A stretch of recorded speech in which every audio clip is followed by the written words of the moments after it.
Il est difficile d'imaginer cet homme comme un riche milliardaire. Il était pieds nus, portait un sac à dos et un vieil iPod sur sa hanche. Regardez le bâtiment en face du sentier en face. C'est le bâtiment de ma maison. Vous pouvez acheter une paire de chaussures. Le colporteur regarda avec dédain, pensant que ce type devait être fou. En fait, il était le seul héritier de la société Rand, le bâtiment en face de lui. Lorsque Danny est allé à la réception pour signaler qu'il voulait voir le directeur général Harold Mitchum. Harold Mitchum était l'ami d'affaires de son père. Mais ce n'est pas l'oncle Harold qui est descendu le chercher, mais une bande d'agents de sécurité. Le gardien de sécurité pensait qu'il était sans abri, alors il a ignoré ce qu'il a dit. S'habiller comme ça est aussi difficile à blâmer. Danny était un peu énervé alors il entra, toujours ouvertement chassé par le gardien de sécurité. Ces gars veulent toujours se battre. Danny a l'air désordonné mais il est vraiment bon en arts martiaux. Ces gens ne sont pas les adversaires de Danny. Il a été formé comme maître d'arts martiaux dans la ville mystique de Kunlun.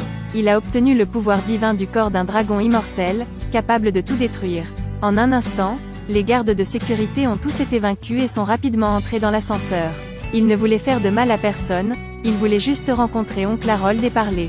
Il a glissé un scan de la carte d'employé d'une fille et a pressé le dernier étage jusqu'au bureau du directeur général. Il entra et appela le nom de la personne qu'il voulait rencontrer. Où est Harold? Excusez-moi, qui êtes-vous? L'homme en face de lui était un peu chaud. Pourquoi quelqu'un a-t-il appelé directement le nom de son père? Joy. Les frères ne pouvaient pas croire qui il était pour connaître leur nom. Quand Danny a dit qu'il allait retrouver leur père, Harold, Ward s'est mis en colère et a dit à sa secrétaire d'appeler la sécurité. Pourquoi avez-vous laissé un fou monter ici?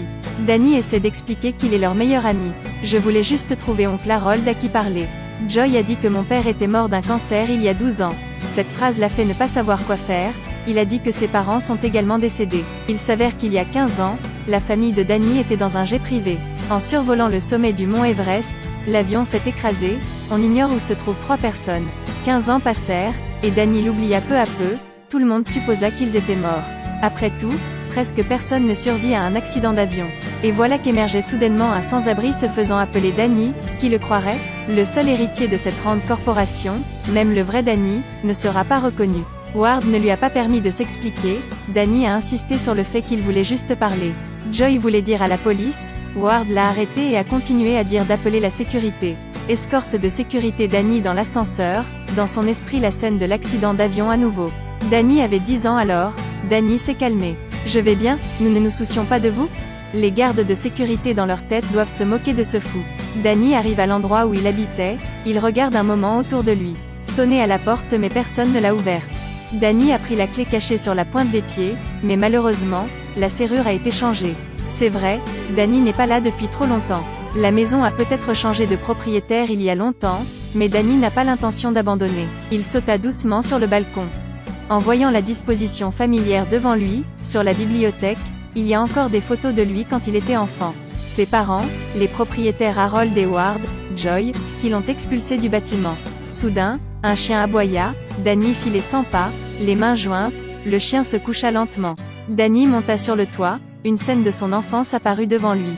Danny était assis au milieu avec de longs cheveux, et Joy était à côté de lui. Ward refuse toujours d'admettre sa défaite, frappant Danny avec ses pieds. Les parents de Danny demandent ce qui s'est passé, et Ward vole même le blâme pour Danny.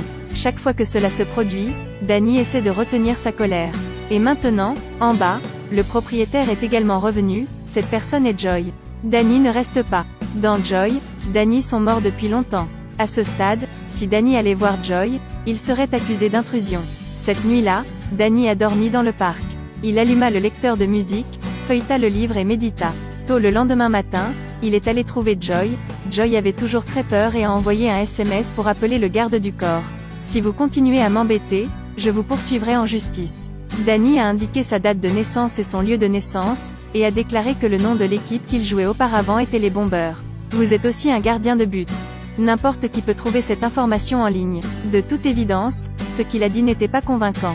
Danny dit que Joy vit dans la maison de Danny. C'est ma maison. Votre chien est féroce. Joy a paniqué. Vous êtes entré par effraction dans ma maison. Pas étonnant que le chien ait été enfermé dans le bureau. Danny l'a dit accidentellement. Et maintenant que les gardes du corps étaient arrivés, Danny recula.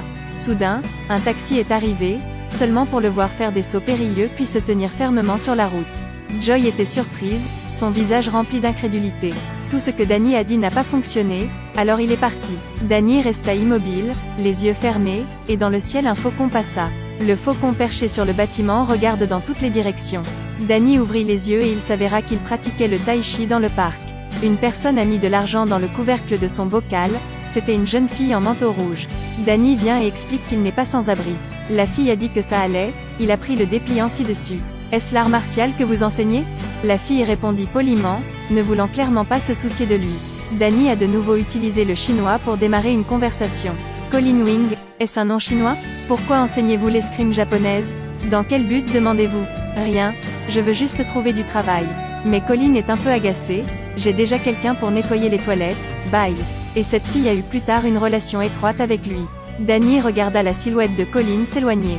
Danny est rapidement allé voler la voiture de Ward, il l'a rapidement poursuivi et pointé son arme sur lui et lui a dit d'arrêter la voiture. Danny est très en colère, je veux juste te trouver pour parler, ne pointe pas l'arme sur moi. Danny a arrêté la voiture, à partir du moment où je suis rentré ici, que de la colère et de l'hostilité. Je le répète, posez le pistolet. Et Ward n'écoutait toujours pas, pointant à nouveau l'arme sur lui. Danny a attrapé le pistolet, l'a pointé sur lui et lui a dit de ressentir ce sentiment. Danny a jeté l'arme de côté. Ward a dit, ne vous attendez pas à recevoir un centime à votre retour. Je n'ai pas dit que je prendrais l'argent. Pourquoi l'avion de ma famille s'est écrasé, et vous ne pensez pas que ce soit un accident? Danny était tellement en colère qu'il a appuyé sur la pédale d'accélérateur, donnant à Ward l'impression qu'il avait perdu un être cher devant lui. La scène d'un accident d'avion apparaissait toujours devant moi. Danny a complètement perdu la tête. Arrête la voiture. Lorsque Ward a crié de s'arrêter, Danny a appuyé sur le frein et a tourné la voiture contre la balustrade pour que rien ne se passe. Il est sorti de la voiture et s'est éloigné. Colin était dans le dojo quand Danny est entré et a dit qu'il voulait défier son maître. Colin a souri et a dit, « Que veux-tu? Je veux combattre ton maître. Je suis le maître ici, je n'accepte pas le défi. » Danny a dit que je pouvais enseigner ici, j'enseigne les arts martiaux et vous enseignez l'escrime. Colin dit que je ne veux pas déranger, c'est l'heure de la fermeture. Danny voulait aussi insister. Je vais l'utiliser pour te frapper au visage. Colin lui a dit de sortir d'ici et Danny s'est incliné poliment. Il était à l'origine le fils d'un milliardaire, mais il n'avait même pas de chaussures. Colin lui a jeté une paire de chaussures. Danny était assis devant la porte avec ses chaussures, quand soudain un homme noir l'a attaqué. Danny le reconnut. Je suis agent de sécurité chez Rand Corporation. Il a sorti une arme et a tué Danny mais a échoué. Puis il s'est enfui, derrière de plus en plus de gens qui le poursuivaient, Ward a envoyé quelqu'un pour le tuer. Le mur est haut, Danny n'a qu'à monter 2 marches pour le franchir. Le dos a commencé à lui tirer dessus. En entendant le bruit, Colin a bondi pour aider Danny. Danny bat ses poursuivants, puis démonte son arme et s'en va.